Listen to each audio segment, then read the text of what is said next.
Now, the Deutsche Bank share price is down 42% year to date, a record all-time low this week.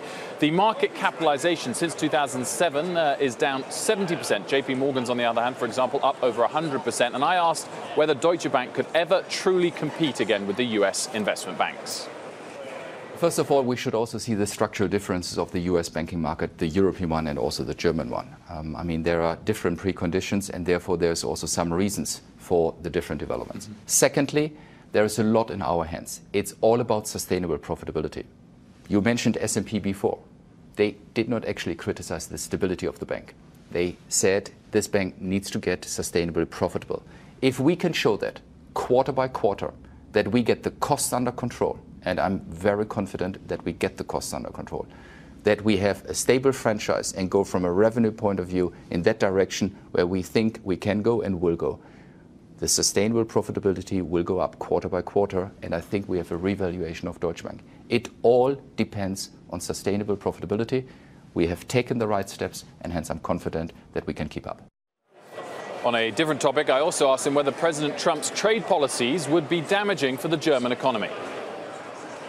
I think overall, the trade and the tariff is something which at the end of the day limits growth globally.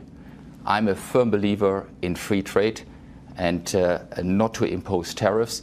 I think and I hope that we get better agreements and that the politicians can align their views, because globally, I think with increased tariffs that will limit growth, reduce growth, and that is not only bad for the German economy.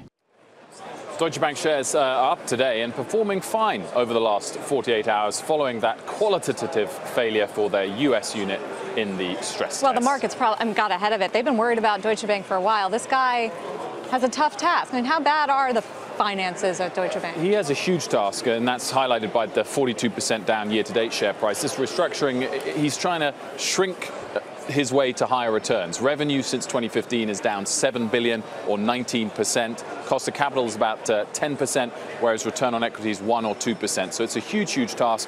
And the focus moving forward, of course, is on the retail bank.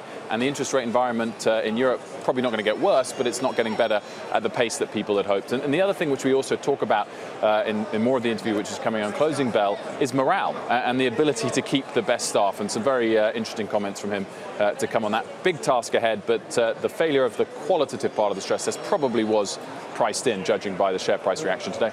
Well, if that focus on the retail bank, obviously in the home market, what does it mean for the U.S. presence of Deutsche Bank longer term?